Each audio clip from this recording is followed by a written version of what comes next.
आइए हम प्रार्थना करें। हमारे सर्वशक्तिमान पिता परमेश्वर, हम फिर से बड़ी दीनता और नम्रता के साथ अपने हृदयों को लेकर के आते हैं। प्रभु, धन्यवाद देते हैं आज के इस पवित्र दिन के लिए जो प्रभु जी आपने हमारी ज़िंदगियों में जोड़ा है, और ये आपके अनुग्रह से हमें मिल सका है, ताकि प्रभु इस दिन में हम आपको धन्य कह सकें, आपकी स्तुति और प्रशंसा कर सकें, इसको पवित्र मान सकें और फिर परमेश्वर आपकी वाणी को सुन सकें। प्रभु, हम आपसे विनती करते हैं कि आज इस वक्त जितने लोग आपकी संगति कर रहे हैं, प्यारे प्रभु, हालांकि वो अपने घरों पर हैं, लेकिन वहाँ भी आप जीवित परमेश्वर उनके साथ हैं, और उनके पास प्रभु जिस तरह से भी आपका संदेश भेजा जा रहा है, प्यारे प्रभु, उसके द्वारा उन्हें वो आत्मिकता दे जिससे वास्तव में प्यारे परमेश्वर वो अपनी ज़िंदगियों को एक सच्चाई के साथ प्रभु आगे बढ़ा सकें, ताकि ये शरीर और आत्मा जो आपका दिया हुआ वरदान है, प्यारे परमेश्वर, इस संसार में और इस पृथ्वी पर जीवित रहते हुए प्रभु हमेशा आपकी महिमा कर सके, आपके वेदों को समझ सके और आपसे आशीष प्राप्त करके प्रभु इस दुनिया संसार पर अधिकार रख सके। प्रभु जी, आप हमारी सहायता कीजिए और अपनी पवित्र आत्मा का दान हम में से हर एक को प्रदान कीजिए। ये विनती अपने उद्धारकर्ता प्रभु यीशु कृष्ण के नाम होकर मांगते हैं, आमीन। आप सभी को जय मसीह की। और हम परमेश्वर को धन्यवाद देते हैं कि उसने ये सुंदर मौका हमें दिया है, और आज का दिन परमेश्वर की ओर से ठहराया हुआ दिन है, और उसकी पवित्रता को दर्शाता है और उसकी संगति को करने के लिए दर्शाता है कि तमाम मसीह समाज आज के दिन में परमेश्वर का भय मानते हुए उसकी संगति करें। और आज जो दिन है वो 17 मई है, और प्रभु यीशु कृष्ण के पुनरुत्थान पर्व के पश्चात 5वां रविवार है। और आज की जो बाइबल रीडिंग है वो इस प्रकार से है। भजन संहिता 32, प्रेरितों के काम उसका 16 अध्याय, उसके 6 पद से 10 पद तक, और पहला पत्रस 4 अध्याय 7 पद से 11 पद तक। और अभी जो मैं आप लोगों के सामने पढ़ूंगा वो यूहन्ना रचित सुसमाचार उसका 14 अध्याय 15 पद से 21 पद तक हैं।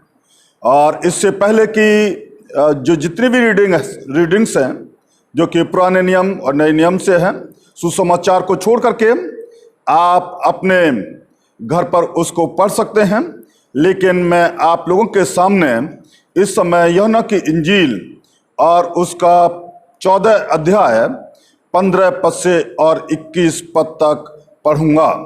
यहाँ पर इस प्रकार से लिखा है, यदि तुम मुझसे प्रेम रखते हो तो मेरी आज्ञाओं को मानोगे। मैं पिता से विनती करूंगा और वह तुम्हें एक सहायक देगा कि वह सर्वदा तुम्हारे साथ रहे, अर्थात सत्य का आत्मा, जिसे संसार ग्रहण नहीं कर सकता, क्योंकि वह ना उसे देखता है ना उसे जानता है। तुम उसे जानते हो क्योंकि वह तुम्हारे साथ रहता है और वह तुम में होगा। मैं तुम्हें अनाथ नहीं छोड़ूंगा। मैं तुम्हारे पास आता हूं, और थोड़ी देर रह गई है कि फिर संसार मुझे ना देखेगा, परंतु तुम मुझे देखोगे, इसलिए कि मैं जीवित हूं, तुम भी जीवित रहोगे। उस दिन तुम जानोगे कि मैं अपने पिता में हूं और तुम मुझ में और मैं तुम में। जिसके पास मेरी आज्ञाएं हैं और वह उन्हें मानता है, वही मुझसे प्रेम रखता है, और जो मुझसे प्रेम रखता है उससे मेरा पिता प्रेम रखेगा, और मैं उससे प्रेम रखूंगा और अपने आप को उस पर प्रकट करूंगा। ये प्रभु यीशु कृष्ण का सुसमाचार है। हे प्रभु यीशु, आपकी स्तुति हो। यहाँ पर हम परमेश्वर के वचन को पढ़ करके जो विचार आज का है वो इस प्रकार से है कि पवित्र आत्मा के वरदान के लिए प्रभु यीशु क्रिस्ट ने प्रतिज्ञा की। पवित्र आत्मा के वरदान के लिए प्रभु यीशु क्रिस्ट ने प्रतिज्ञा की, और इसको जो परमेश्वर का वरदान है, इसे हम प्रभु यीशु क्रिस्ट में ही नहीं, परंतु इसे प्रभु यीशु क्रिस्ट एवं पिता के साथ होने को यहाँ पर समझ सकते हैं। जो प्रभु यीशु क्रिस्ट ने हमें यह वचन दिया है, जो कि यूहन्ना की इंजील से पढ़ा गया, उसमें इस भेद को हम समझ सकेंगे कि ये वरदान पिता और पुत्र के द्वारा दिया गया है। इसमें हम देखेंगे कि प्रभु यीशु क्रिस्ट कहते हैं, मैं तुम्हें अनाथ नहीं छोड़ूंगा, मैं तुम्हारे पास आता हूं। पवित्र आत्मा के साथ साथ प्रभु यीशु क्रिस्ट दर्शाते हैं कि मैं तुम्हारे पास आता हूं। और ये वचन यूहन्ना की इंजील उसका 14 अध्याय और 18 पद में पाया जाता है। इसी के साथ साथ अगर हम भजन संहिता 32 पढ़ें तो वहां पर दाऊद पवित्र आत्मा के वरदान को समझकर उसे दर्शाते हैं कि किस तरीके से परमेश्वर पवित्र आत्मा के रूप में हमारे जीवन में होता है। और वो कहता है, मैं तुझे बुद्धि दूंगा और जिस मार्ग में तुझे चलना होगा उसमें तेरी अगुवाई करूंगा, मैं तुझ पर कृपा दृष्टि रखूंगा और सम्मति दिया करूंगा। ये भजन संहिता 32 और उसके 8 पद में पाया जाता है। और ये वचन जो है परमेश्वर के द्वारा कहा गया, दर्शाया गया है कि परमेश्वर इस बात को कहता है कि मैं तुझे बुद्धि दूंगा और जिस मार्ग में तुझे चलना होगा उसमें तेरी अगुवाई करूंगा, मैं तुझ पर कृपा दृष्टि रखूंगा और सम्मति दिया करूंगा। यहाँ पर पिता का भी हमारे साथ होना पाया जाता है। इस यूहन्ना की इंजील के 14 अध्याय के 15वें पद में 3 विचार हमें दिखाई देते हैं जो एक ही श्रेणी में हैं। नंबर 1, यीशु का प्रेम। नंबर 2, सच्चे प्रेम का प्रतिफल। और नंबर 3, शिष्य एवं सांसारिकता में भिन्नता। यीशु को प्रेम करने का प्रतिफल उसकी आज्ञा के मानने के द्वारा है, तथा शिष्यता एवं सांसारिकता में भिन्नता यह है कि हम सिर्फ प्रभु यीशु ख्रीष्ट के प्रेम एवं आज्ञा में चलेंगे। प्रभु यीशु ख्रीष्ट कहते हैं, मैं पिता से विनती करूंगा और वह तुम्हें एक और सहायक देगा कि वह सर्वदा तुम्हारे साथ रहे। ये यूहन्ना रचित सुसमाचार उसके 14 अध्याय के 16 पद में पाया जाता है।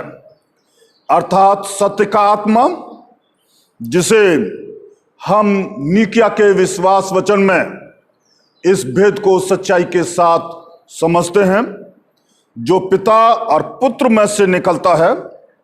पिता और पुत्र के साथ उसकी आराधना की जाती है, जिसे संसार ग्रहण नहीं कर सकता, क्योंकि वह ना उसे देखता है और ना उसे जानता है। तुम उसे जानते हो क्योंकि वह तुम्हारे साथ रहता है और वह तुम में होगा। ये जो आपके सामने दर्शाया गया है, ये हमने नीकिया के विश्वास वचन और साथ ही साथ यूहन्ना रचित सुसमाचार उसके 14 अध्याय के 17 पद में से दर्शाया है। प्रभु यीशु क्रिस्ट ने कहा, यदि कोई मुझसे प्रेम रखेगा तो वह मेरे वचन को मानेगा और मेरा पिता उससे प्रेम रखेगा और हम उसके पास आएंगे और उसके साथ वास करेंगे। ये यूहन्ना की इंजील उसके 14 अध्याय के 23वें पद में दर्शाया गया है। अगर हम इसे उत्पत्ति की पुस्तक से लें तो परमेश्वर पिता ने आदम को बहुत प्रेम किया, उसको अपनी समानता में बनाया और उसको अपनी समानता में होते हुए सारे अधिकार दिए। जो भी कुछ उसने सृष्टि पर बनाया सब पर उसे अधिकार दिया और प्रतिदिन पिता उससे मिलने के लिए आता था। परमेश्वर ठंडे समय में उससे मिलने के लिए आता था। जब तक आदम आज्ञाकारी रहा उसका जीवन आनंदमय और खुशी का कारण रहा। प्रतिदिन पिता के साथ उसका मिलन रहा। लेकिन जिस दिन उसने पिता की आज्ञा का उल्लंघन कर दिया, जिस वृक्ष के विषय में उसने कहा था कि इसके फल को ना छूना ना खाना, जिस दिन तू उसको खाएगा और छुएगा मर जाएगा। लेकिन इस भेद को जो पिता का था, उसकी आज्ञाकारिता थी, उसने उसे नहीं माना और न मानने के कारण मनुष्य जाति में मृत्यु आ गई, जैसा कि परमेश्वर ने इसको दर्शाया था। सो यहां पर यही प्रभु यीशु क्रिस्ट ने दिखाया है, दर्शाया है। यदि कोई मुझसे प्रेम रखेगा तो वह मेरे वचन को मानेगा और मेरा पिता उससे प्रेम रखेगा और हम उसके पास आएंगे और उसके साथ वास करेंगे। उसकी आज्ञाकारिता में पिता और पुत्र दोनों जो है हमारे साथ होते हैं, यानी प्रभु यीशु क्रिस्ट की आज्ञाकारिता, परमेश्वर पिता की आज्ञाकारिता में। जब पवित्र आत्मा आज के समय में हमारे साथ है, क्योंकि पिता और पुत्र ने अपने कार्य को करके एक और सहायक मानव रूप धारण करके प्रभु यीशु क्रिस्ट को इस पृथ्वी पर भेजा। उसके बाद इस पवित्र आत्मा को देने का वायदा किया। अगर हम उस पवित्र आत्मा के वरदान के भेद को समझते हैं तो पिता भी हमारे साथ है और पुत्र भी हमारे साथ है और पवित्र आत्मा भी हमारे साथ है। अगर हम उसकी आज्ञाओं का पालन अपने जीवन में सच्चाई के साथ करते हैं, उसको अपनाते हैं और चलते हैं, और जब हम उसकी आज्ञा का उल्लंघन कर देते हैं, वो तीनों के तीनों हमारे पास से चले जाते हैं और वो वरदान भी हमारे जीवन से हट जाता है। इसलिए मनुष्य का यह कर्तव्य है कि वो परमेश्वर के वचन को जैसा पढ़ता है ठीक उसी प्रकार से सुन करके उसके अनुसार चलने की कोशिश करे, और ऐसा करने से ही जो पवित्र आत्मा का दान है वो जीवित है और उसमें पिता भी हमारे साथ है, पुत्र भी हमारे साथ है और पवित्र आत्मा भी हमारे साथ हैं। वो त्रिएक परमेश्वर के रूप में हमारे साथ रहते हैं। सो हम इस वेद को सच्चाई के साथ जानें कि पवित्र आत्मा के साथ साथ उसकी आज्ञाकारिता को मानना हमारा कर्तव्य है, तभी वो हमारे साथ रहता है। पवित्र आत्मा हमारा मार्गदर्शन करता है और इसके लिए हम पवित्र शास्त्र बाइबल में देखेंगे, वहां पर लिखा है, उन्होंने मूसिया के निकट पहुंचकर बितूनिया में जाना चाहा, परंतु यीशु के आत्मा ने जिसे उन्हें फूंक कर दिया था कहा, पवित्र आत्मा लो, उन्हें जाने ना दिया। ये प्रेरितों के काम उसके 16 अध्याय 7 पद में, और जो पवित्र आत्मा का फूंका जाना है उसका जिक्र यूहन्ना की इंजील उसके 20 अध्याय के 22 पद में पाया जाता है। सो पवित्र आत्मा हमारा मार्गदर्शन करता है कि हमें किस कार्य को करना है और किस कार्य को नहीं करना है। और यहाँ पर मूसिया के निकट जो है बितूनिया में पौलुस जो है जाना चाहता था, लेकिन आत्मा ने उन्हें मना कर दिया कि तुम वहां ना जाओ। फिर उसके बाद हम ये देखते हैं कि त्रोआस में पौलुस ने रात को एक दर्शन देखा कि एक मकिदुनी पुरुष खड़ा हुआ उससे विनती करके कहता है, पार उतर कर मकिदुनिया में आ और हमारी सहायता कर। यहां पर पवित्र आत्मा उन्हें मकिदुनिया में सुसमाचार सुनाने के लिए भेजता है। इससे पहले त्रोआस में जो है उससे पहले वो मूसिया में जाने से मना करता है कि बितूनिया में मत जाना, लेकिन यहां पर त्रोआस में उससे कहता है कि मकिदुनिया में तू आकर हमारी सहायता कर। सो पवित्र आत्मा जीवित है और मनुष्य का, चाहे वो स्त्री हो चाहे पुरुष हो, जो भी परमेश्वर का वह मानते हैं उनका मार्गदर्शन वो करता है। इस पवित्र आत्मा के वरदान को एक भले भंडारी के समान अपनाना चाहिए, जिसे संत पतरस कहते हैं, जिसको जो वरदान मिला है वह उसे परमेश्वर के नाना प्रकार के अनुग्रह के भले भंडारियों के समान एक दूसरे की सेवा में लगाएं। इस पृथ्वी पर जो है परमेश्वर ने तरह तरह से सेवाएं दी हैं, और उस सेवा में मनुष्य के साथ ही नहीं परंतु परमेश्वर की आज्ञाकारिता, उसका भय, उसमें होकर के जो कार्य करने हैं, जब परमेश्वर हमको बुलाता है उसे भी हमें परमेश्वर के भले भंडारी के रूप में जो वरदान परमेश्वर ने दिया है उसमें समझते हुए हमें इसको बराबर करना चाहिए।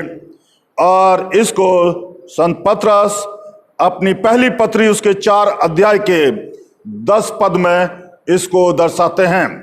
इस प्रकार से हम ये देखते हैं कि पवित्र आत्मा का जो वरदान है, उपहार है, वो वास्तव में पिता, पुत्र और पवित्र आत्मा की आज्ञाकारिता में, उसके भय को मानने में और उसकी सच्चाई पर चलने के द्वारा जो है वो हमें दिया जाता है। और अगर हम उस भेद को सच्चाई के साथ समझ रहे हैं तो आज जबकि संसार जो है इस कोरोना वायरस से ग्रसित है या उसके कारण भयभीत है, और तमाम बहुत सारे नियम जो है देश की सरकार जो है वो लागू कर रही हैं ताकि मानव को बचाया जा सके, और यह हमारा कर्तव्य है कि हम उसका पालन करें।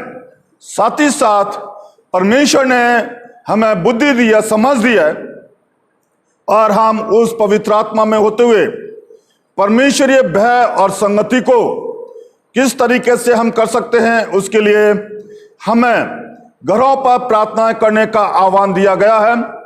और घरों पर प्रार्थना करने का तात्पर्य है कि हम स्वयं अपने आप परमेश्वर के वचन को पढ़ें, उस पर मनन करें और प्रभु से विनती करें कि प्रभु इस समय जो हमारे घर में हमें लीड कर रहा है उसे पवित्र आत्मा का दान दें कि जो बातें आपके दास के माध्यम से दी जाती थी आज इस समय वो हमें उपलब्ध नहीं हो पा रही हैं।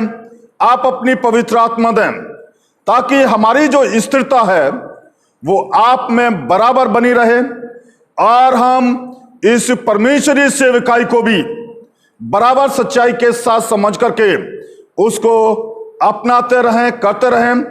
और जिस तरीके से हमारी आवश्यकता है हम अपनी आवश्यकताओं की पूर्ति को कर रहे हैं, उसी तरह से परमेश्वर की आवश्यकताओं की पूर्तियों को भी हम परमेश्वर में सोचते हुए, उसके भय में होते हुए उसको हम करने पाएं।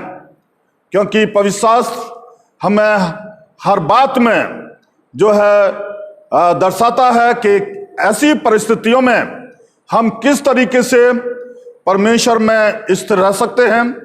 अगर हमारे पास बाइबल नहीं है, लेकिन अगर हमने परमेश्वर के वचन को पढ़ा है, हमारे हृदयों में लिखा है, तो वो पुस्तक का नाम हमें याद नहीं हो सकता है, वो आयत हमें याद नहीं हो सकती कि किस जगह लिखी हुई है। लेकिन अगर हमारे हृदय में वो लिखी हुई है तो वो वचन जरूर होगा कि ये बात परमेश्वर कहता है, और इस तरीके से हमें उसका मानना जरूरी है। वो परमेश्वर की हर एक बात जो हमारी जिंदगियों को इस पृथ्वी पर बचाने में सामर्थ्य है, उस हर एक बात को हम परमेश्वर में मान करके और जान करके चलने वाले बने, तो वो पवित्र आत्मा हमारा मार्गदर्शन करेगा। हम इस संसार के लोगों के साथ या अपने बचाव के साथ या इससे भयभीत होने के साथ हम अपने जीवन में परमेश्वरीय भय को ना भूल जाएं और परमेश्वर के उस पवित्र आत्मा के दान को ना भूल जाएं कि परमेश्वर हमारे साथ है या नहीं है, परंतु वो परमेश्वर आपके घरों पर आपके साथ भी है।